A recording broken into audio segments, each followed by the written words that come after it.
Përshëndetje gjithëve, unë jam mjeke dhe faleminderit për ftesën për të qenë sot këtu për të folur për kancerin e gjirit. Është një sëmundje që pavarësisht se jetojmë në epokën ku teknologjia dhe shkenca kanë avancuar kaq shumë dhe diagnostikimi bëhet më herët dhe është rritur shumë numri i diagnostikimeve, për fat keq themi që numri i kancerit të gjirit vazhdon dhe rritet dhe vazhdon që të jetë një situatë alarmante. Vetëm për vitin 2025, që akoma nuk është mbyllur ky vit, kemi mbi 300.000 raste të diagnostikuara me kancer gjiri. Dhe vetëm deri më tani, që është muaji i 10 i vitit, kemi mbi 40.000 raste vdekjeje nga kanceri i gjirit. Pra, kjo sëmundje pavarësisht se ne flasim, pavarësisht se mundohemi që të informojmë sa më shumë, për disa arsye vazhdon dhe rritet. Sigurisht diagnostikimi është bëhet më herët tani, njerëzit janë ndërgjegjësuar më shumë, shkojnë për kontroll më herët, kjo ka çuar edhe në rritjen e numrit të rasteve të diagnostikuara gjatë vitit, por edhe kushtet e tjera kanë rritur ndjeshëm incidencën e kësaj sëmundje. Kanceri i gjirit është numri 1 i vdekjeve tek gratë, pra shkaku kryesor i vdekshmërisë tek gratë është kanceri i gjirit. Është shkaku numër 2 i kancerit në të gjithë botën mbas atij të mushkrive. Dhe sigurisht prek të dyja gjinit, kjo është një diçka që dua ta theksoj, se mendojmë të gjithë që kanceri i gjirit është vetëm për femrat. Kanceri i gjirit prek të dyja gjinit. Edhe meshkujt preken, pavarësisht se incidenca është shumë e ulët, rastet janë më të rralla, por për fat të keq rastet tek meshkujt janë fatale. Sigurisht gjenerata më e prekur është gjenerata femërore, mosha 50 deri në 70, por kjo është pra grup mosha më e prekshme, por të gjitha moshat preken. Madje në vitet e fundit është parë trendi i prekjes së moshave të vogla, moshave të reja. Moshat 9-50 vjeç po preken shumë, moshat 20 deri në 29 janë moshat që po preken jashtëzakonisht shumë, dhe nga viti 2012 deri tani ka një rritje me 2.3% të çdo vit, nga 2.3% më shumë të kësaj grup moshe, që është një kampan alarmi për gjithë ne.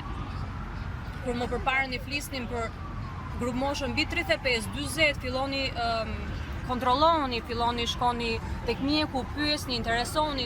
Tani është grup mosha 20-29 që ka marrë një rritje shumë të madhe nga prekja nga kjo sëmundje. Prandaj sot dua t'ju them që jo vetëm tetori, tetori është një muaj që na kujton për këtë sëmundje, që na kujton që është reale, është aty midis nesh, është më reale se kur dhe ne duhet kontrollohemi, por çdo muaj i vitit është një muaj fantastik për të shkuar tek mjeku, për të pyetur për shqetësimet që keni dhe për të interesuar për diagnostikimin dhe për imazherinë, për kontrollet që duhet të bëni. Mos prisni derisa të shikoni për shenja.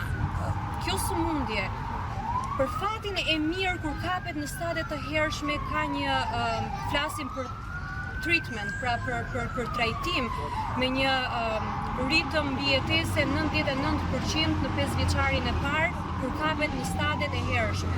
Por për fat të keq, stadet e hershme, kjo sëmundje është shumë tinzare, nuk ka asnjë shenjë, nuk ka asnjë simptom. Dhe kur pacientët vinë në klinik me shenja dhe me simptoma si dhimbje të gjoksit, një mas që ka ndjerë në gjoks, një mas që ka ndjerë në sqetull, apo rrjedhje nga gjoksi, ndryshime në lëkurë e të tjera me radhë, për fat keq këto janë stadet kur kanceri ka hyrë në një stad më të avancuar, të 2, të 3, edhe sigurisht terapia nuk është më aq e lehtë. Prandaj është shumë e rëndësishme screening ose mamograma. Okej, këtu ka një ndarje në varësi të moshës së gruas. Gratë deri në 35 vjeç, unë nuk sugjeroj, dhe në përgjithësi nuk sugjerohet mamograma, sugjerohet një ultrasound, pra një eko e gjirit, për shkak edhe të rrezatimit që mbar të mamograma. Mosha 35 deri në 40, përcaktimi me eko apo me mamogram bëhet në varësi të rastit konkret dhe asaj se si e sugjeron mjeku. Mbi 40 vjeç pastaj duhet për mamogram. Cilat janë pra simptomat ose shenjat që na drejtojnë tek mjeku për këtë sëmundje, siç e thash, Rastet më të rëndomta janë ato që vinë sepse gruaja ka ndier diçka. Pra ose ka qenë një masë që ajo ka prekur në gjoks, ose shikojnë që nga gjiri rrjedh një lëng që mund të jetë i pastër, mund të jetë në ngjyrë të turbullt ose gjak, ka ndier dhimbje të vazhdueshme, ose ndryshime të lëkurës përreth gjoksit, ose një masë që ka prekur në sqetull. Këto janë zakonisht shqetësimet që i drejtojnë tek mjeku. A është patjetër çdo dhimbje e gjoksit kancer? Jo. Nëse dhimbja e gjoksit është e dyanshme, është e rregullt, është ciklike, pra vjen e shkon në periudha të rregullta, pra që ka lidhje me ciklin, atëherë më shumë gjasa nuk është asgjë. Dhe ne nuk i mshojmë kërkimit të këtij shkaku. Nëse dhimbja është e lokalizuar, është e njëanshme apo lidhet edhe me ndryshime të tjera, pra me një masë ose me ndryshime të aparencës së gjoksit, me rrjedhje, atëherë padyshim që është një këmban alarmi.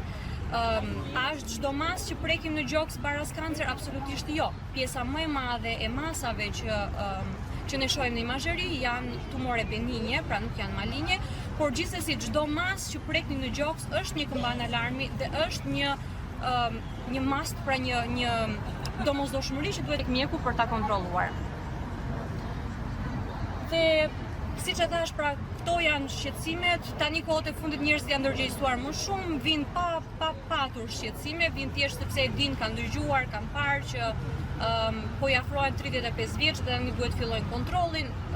Ka edhe ky kontingjent grash që po rritet dita ditës dhe kjo është gjë e mirë, sepse tregon për emancipimin ton si komunitet femëror dhe është gjë për të duar trokitur vërtet.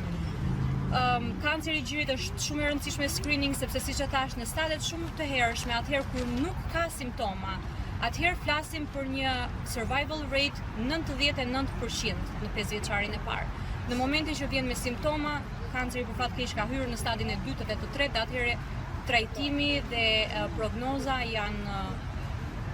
janë jo kaq të mira.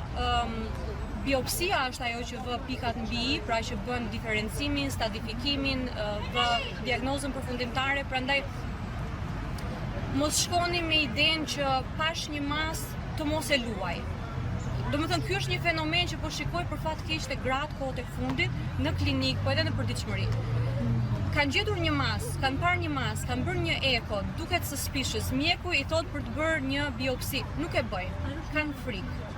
Se thonë që më mirë të mos e di, por do vi një moment që realisht do ta dish edhe më mirë ta dish herët se sa vonë, pikërisht për këtë që thash që kapja e hershme është flasim për treatment, nuk flasim më për trajtim simptomatik ose për trajtim paliativ më vonë.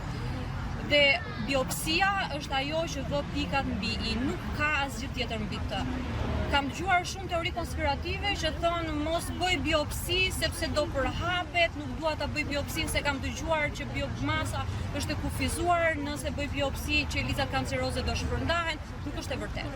Këto janë teori konspirative, nuk është e vërtetë. Pa biopsi nuk mund të vendosësh diagnozën përfundimtare dhe nuk mund të vendosësh për stadifikimin që do të përcaktoj mënyrën e trajtimit pastaj të kësaj sëmundje. Cilat janë faktorët që ndikojnë, dua të ndalem pak shumë shpejt që të mos zgjatem.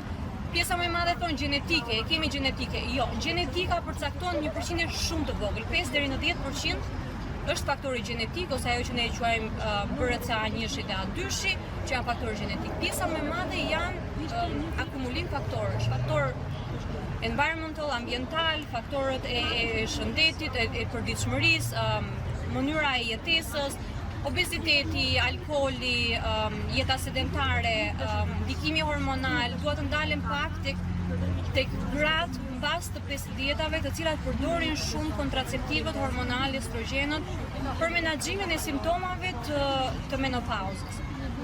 Ju lutem bëni kujdes sepse pikërisht këta kontraceptiv edhe këto element hormonal kanë një rol shumë të madh në zhvillimin e kancerit të gjirit. Ashtu sikurse kanë edhe faktorë të tjerë, për shembull infertiliteti apo duhet të dini që gratë që lindin fëmijë dhe që ushqejnë fëmijën me gjë kanë një risk shumë më të ulët për të prekur nga kanceri i gjirit. Ndërkohë gratë që nuk kanë lindur asnjëherë, që kanë pasur një menstruacion të hershëm në jetën e tyre, janë më të predispozuara pikërisht për shkak të kohës së gjatë që kalojnë në deprimin e estrogjenit. Prandaj duhet keni parasysh të gjithë faktorët që çojnë në këto çrregullime hormonale. Kujdes me obezitetin, pesha, indi, diamor luan një rol shumë të madh në ndikimin hormonal, në rezistencën insulinike. Po ashtu edhe faktorë të tjerë të jetesës, ushtrimet janë shumë të mira, ruajtja e një balance, ushqyerja, alkooli, të gjitha këto janë faktorë që ndikojnë në rritjen e incidencës së kancerit të gjirit. Sot jemi mbledhur për të thënë shkoni, vizitoni, tregoni kujdes për veten tuaj, çfarë kujdesi mund t'i japim ne familjes tonë, çfarë kujdesi mund t'i japim ne fëmijëve tanë, çfarë kujdesi mund t'i japim ne komunitetit kur ne nuk kemi shëndet për veten tonë. Pra shëndeti i familjes tonë dhe shëndeti i komunitetit tonë fillon nga ne. Nëse ne jemi të shëndetshme, mund të bëjmë diçka për njerëzit e rreth e përqartë. Nëse ne nuk jemi, nuk mund të bëjmë asgjë. Dhe ju lutem mos bini prej e stigmës për të mos folur. Nëse diçka ju mundon, shkoni flisni. Nëse e keni këtë breng, mos e mbani brenda. Shkoni flisni tek një mik, tek një shok, tek një terapist, tek mjeku juaj familjes, diku për vetëm shkoni. Kjo është gjëja që doja t'ju thoja sot, edhe njëherë shumë faleminderit për ftesën. Shpresoj shumë që keni marrë atë informacionin që ju duhet, ndoshta sadopak, megjithëse tani informacioni është gjithandej. Dhe për çdo shqetësim që keni, shkoni drejtohuni mjekut tuaj. Kjo është këshilla ime më e mirë si mjeke, si grua, si nën. Mos dëgjoni fjalat e të tjerëve, dhe mami im kështu e pati, dhe filan ka kështu e pati, dhe shoqja ime kështu e pati, nuk ndodhi gjë, ndodhi kështu.